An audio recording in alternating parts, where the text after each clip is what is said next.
Alarm clock goes off at the crack of dawn, the official start of a new day. This day being August 13th.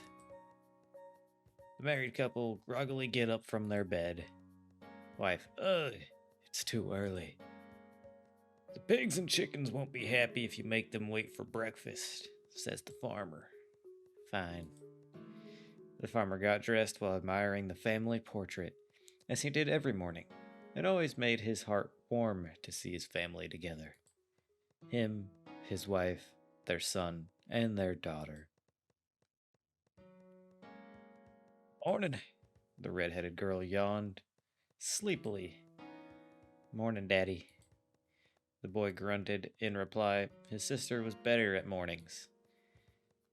Sam, you got chicken duty today. Nate, you are on pigs. Ugh. Now get some breakfast and get to your chores. The farmer's wife quickly fixed up dinner for her children as the farmer skipped it to get to milking the cows. Look at them cows. The farmer went to the cow shed. He only owned a few, but loved them like family. They woke up as he entered the shed. Morning, girls. The cows eyed him lazily, but perked up when he brought out their feed. With the cows happily munching at breakfast, the farmer got to work milking them. Manual labor had long since been a routine, and in its own way, it made him happy. Once finished with his chores, the farmer patrolled the land to make sure his kids weren't getting into trouble. Hi, Daddy. Hello, darling. You doing okay? Yeah, bucket is a little heavy, but I can manage the chickens. Sure are hungry this morning. She carried a metal pail, half filled with bird seed. The farmer noticed something out of place near the chicken coop. A small red toy tractor. It easily fit in the palm of his hand. Must be Nate's. He pocketed it and made sure Sam finished her chores, then continued his rounds around the property. The farmer strolled over to the pig pen and found the pigs already fed and happily rolling in mud. Looked like Nate already finished and was nowhere to be seen. The farmer headed inside to the boys' room. Hey, Nate. Yeah? Found your toy out by the chicken coop. You know you aren't supposed to take it outside like that. You'll lose it. The farmer pulled out the tractor and held it out to his son. The boy looked confused at the object, taking it from his father and examining it closely. This ain't mine. The boy reached under his bed and pulled out an exact replica of the toy his father just gave him. Mine has a scratch on this tire here. He showed the alteration to his father. There was a sense of unease that crept over the farmer in this moment.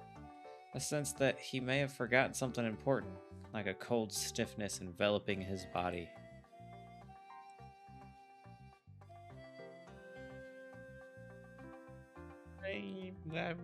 Yeah, we'll investigate. Something doesn't feel right. Farmer took a hard look around the room. If he had a double bed, it had a double bed, and there was more than enough clothes for one boy. In fact, there were several duplicates of outfits. Are you sure you don't know where this came from? The boy stared at his father once again, then at the toy. Tears began to well up in his eyes.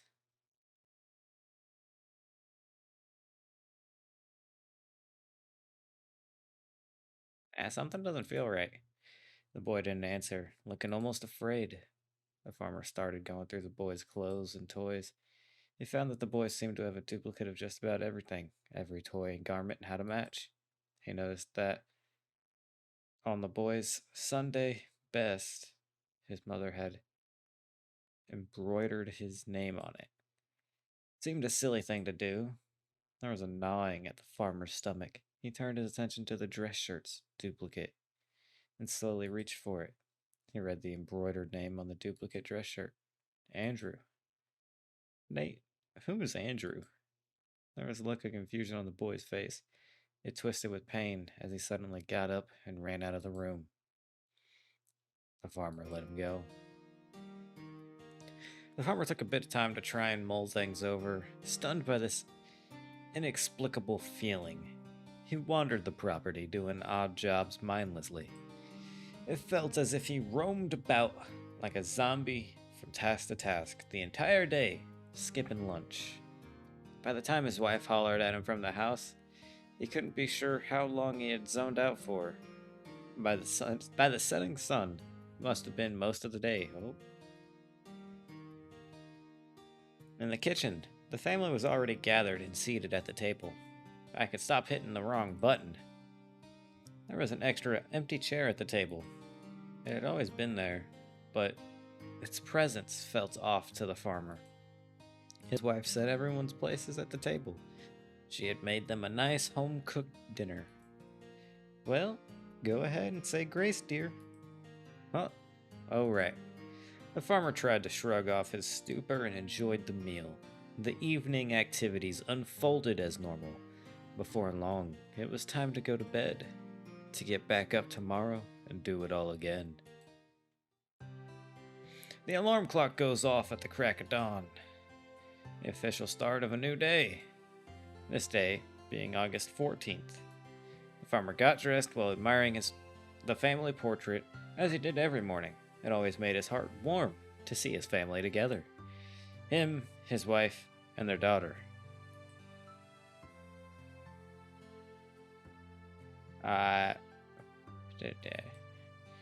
No. Why would I go and do a full thing like that? A miscarriage of the twins was the hardest thing in our lives. Bring up such sore memories.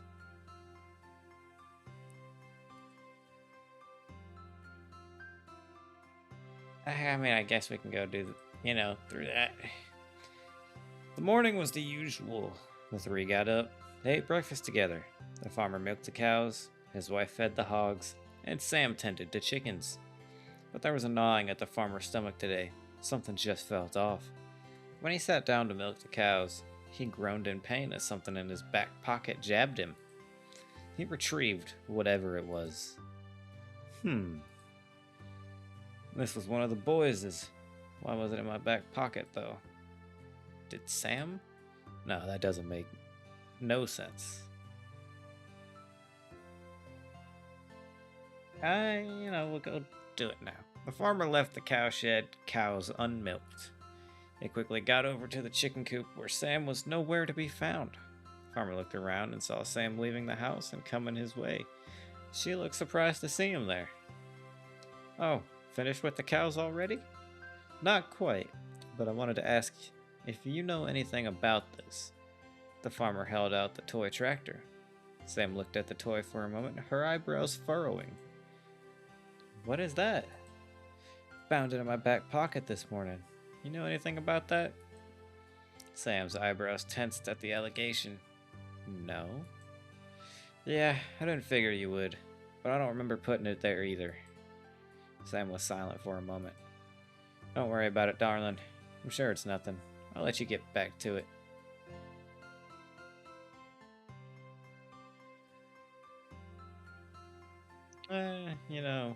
Put it back where it belongs. The farmer went inside the house. He approached the closed and locked door to the room that would have been his twins'. The farmer was alone in the house. With a deep breath, he grabbed his keyring and went to unlock the door. Surprisingly, the door was already unlocked. He suspiciously entered the room. Now, why would the door be unlocked? The farmer sighed heavily as he took in the room. Toys were scattered on the floor, children's clothes hung from the rack. The double bed laid disheveled.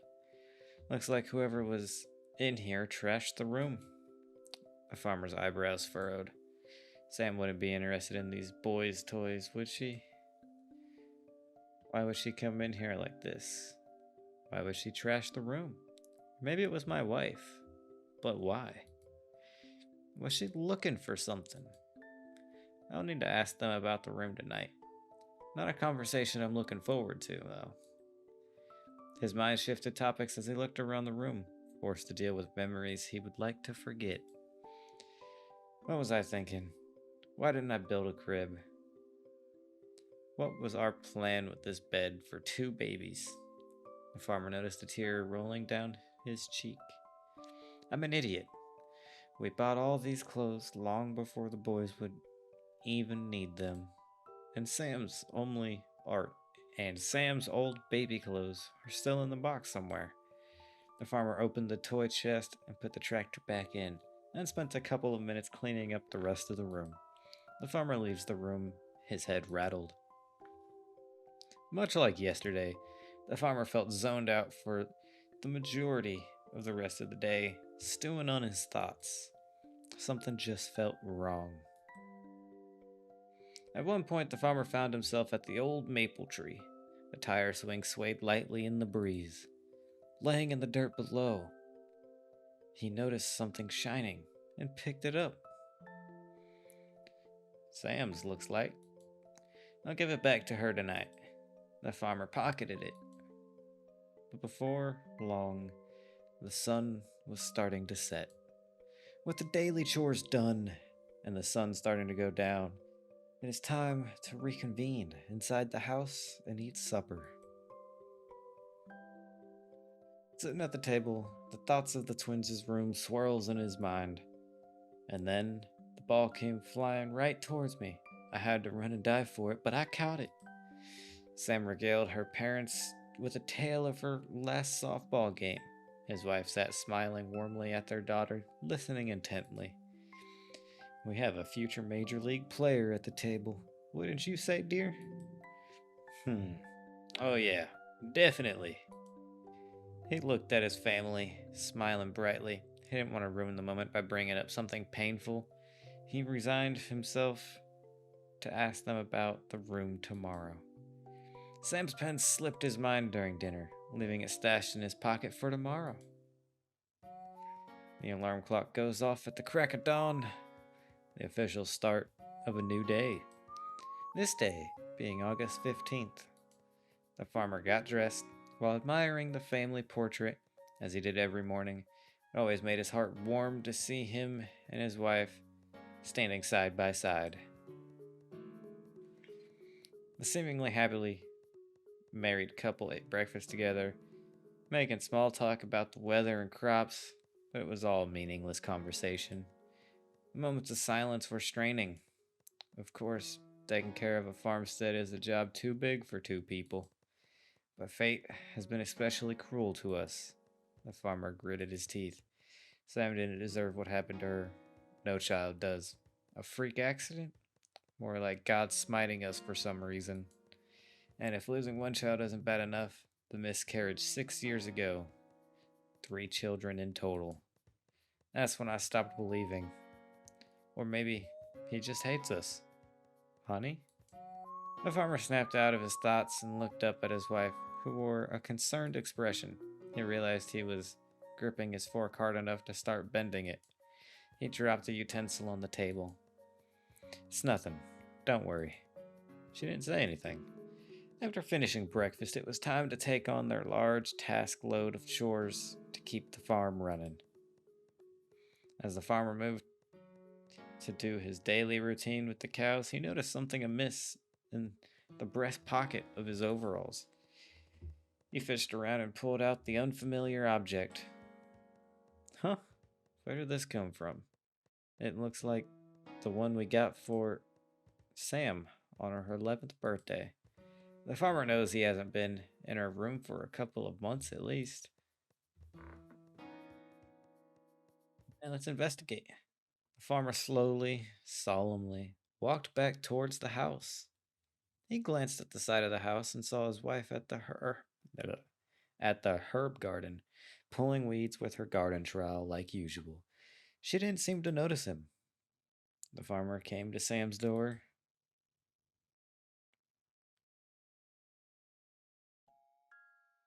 Taking a single step in the room filled the farmer with dread, and yet the farmer felt compelled to. Was it was it masochism? Guilt? He looked over the old toys and garments of the daughter he lost, not nearly as dusty as he assumed they would be. He pulled out the pen and went to put it on her bedside table. As good of a place as any. On the bedside table lay the journal that went with the pen. He stared at it for a moment, considering. He picked it up and sat on the small bed. I miss her. This will probably only hurt me more, not give me comfort. The farmer's rational side tried to brace for the emotional impact he was sure he was about to endure. He opened to the first page. The farmer smiled in a distraught, melancholy, sad way, the bittersweet memories of his little girl stabbing at his heart as he read over her words. He flipped the page and continued to read. Wait.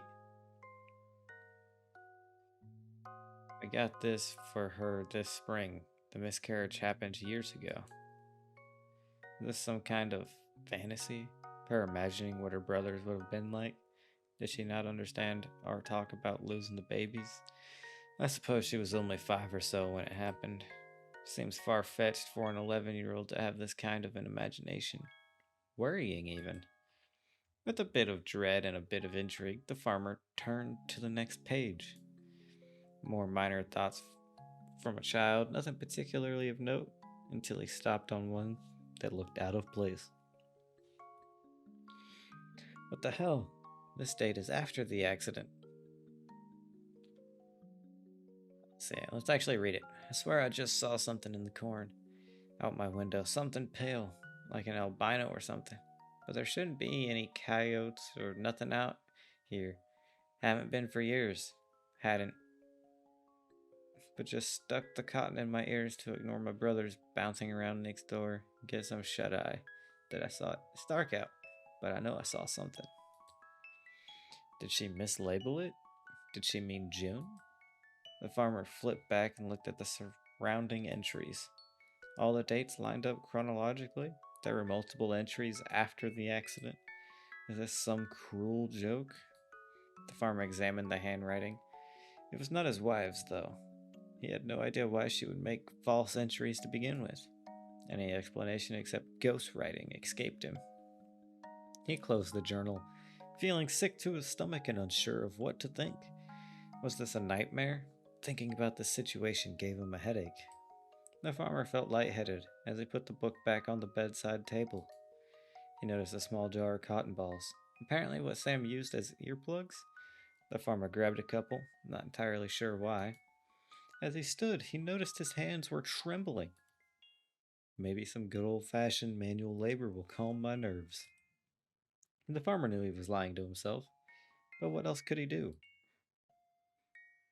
Once again, the farmer spent the rest of the day in a haze. Once again, the day came to a close. It was time for supper and bed. Over dinner, the farmer wanted to talk to his wife, but there really wasn't anything left to say. She had felt rather cold to him since everything happened, but he can't say he blamed her. Such pain hardens a person. He had felt it in himself as well. I found Sam's pen and journal today.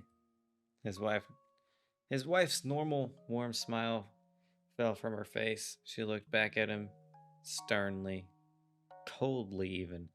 This wasn't a conversation she wanted to have, it appeared. The farmer didn't either. I wouldn't bring it up unless it was important. He tried to reassure her, but it didn't look like it worked. And it just doesn't make sense. There are entries about the farmer hesitated for a moment. Boys. There are even some after the accident. There was a silence in the room. What are you talking about? Why are you saying this? She stood up, the anger evident in her face. Even if he was telling the truth, she didn't want to hear it.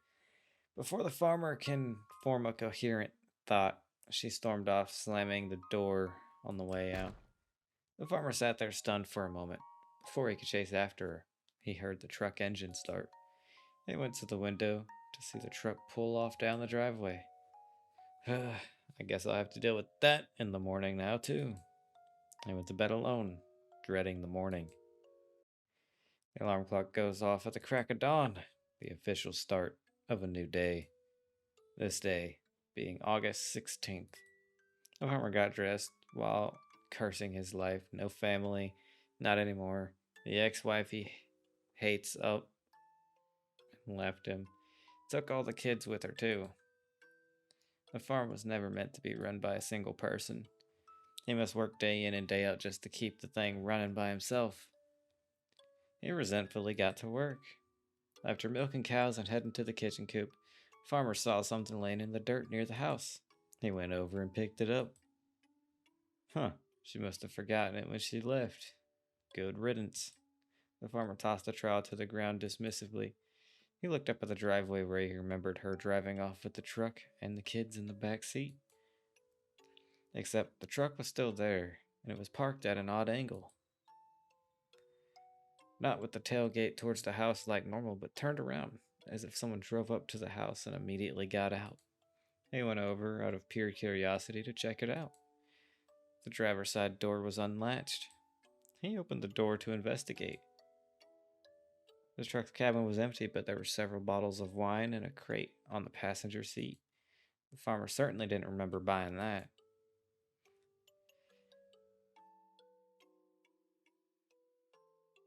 Probably just forgot about it the last time I went to the store. Farmer shook off the weird feelings. He had much too much work to do to be thinking about strange things. He got back to work and quickly forgot about the gnawing in his gut.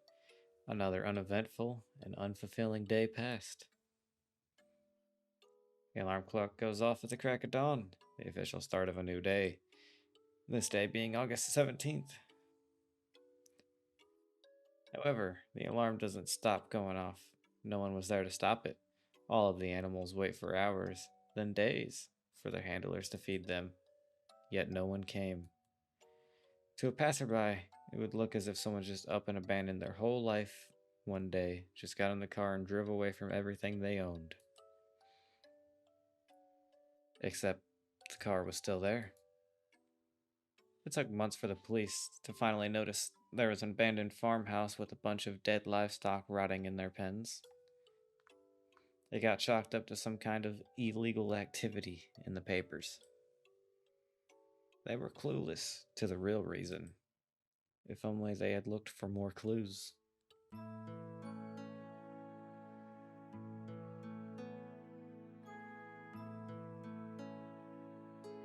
Well,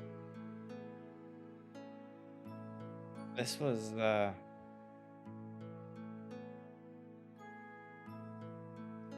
very interesting. I kind of want to come through it and see if there's like a different ending. Alright, let's go with let the farmer's delusional thoughts take over and put the cotton balls in our ears. Farmer felt like a fool, but there was no one around to see him except the animals. He took a small cotton ball, ripped it in half, and stuffed the pieces into his ears, deafening himself. The sounds of the farm and ambient noises of the country died out. The farmer slowly spun around, looking lazily at the property, expecting to see nothing. But something caught his eye. A hole had been punched in the cornfield directly across from the truck. What the hell? As he walked closer, the slime on the ground seemed to slightly sizzle. The knocked over corn stalks that lay in the ooze were nearly completely dissolved. Standing at the entrance of the trail, the farmer felt a chilled wind blow past him, far colder than should be possible in summer.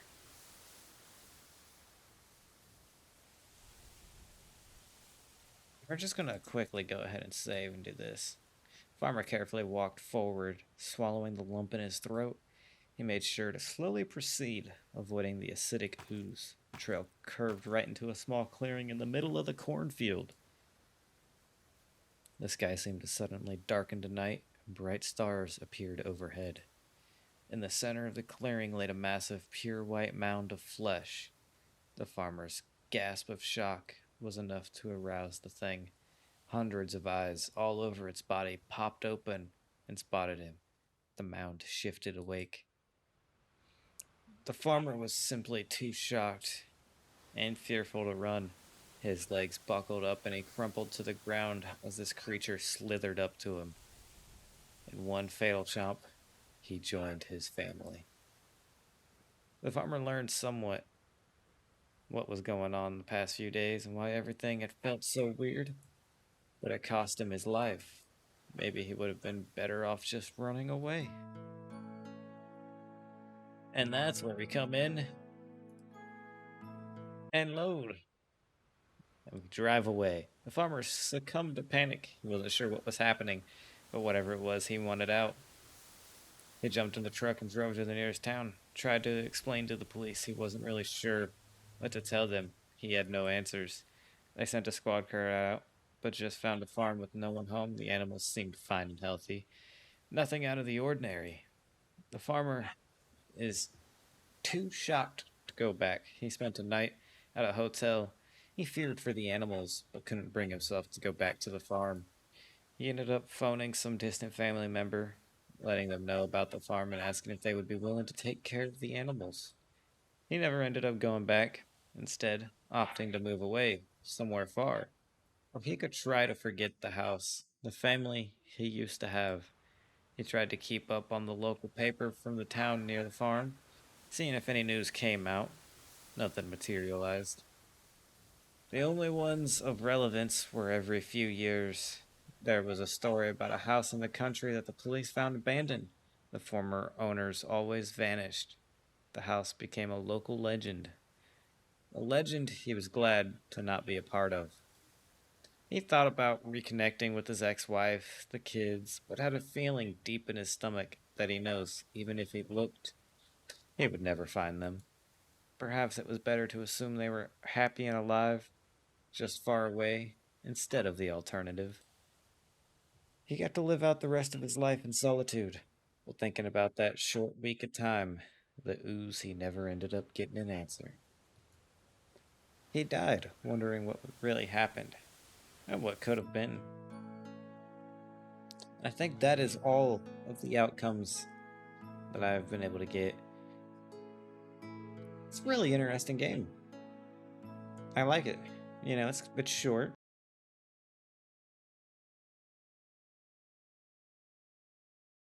There for a while, I was confused on what was going on, but I thought he was just kind of seeing things and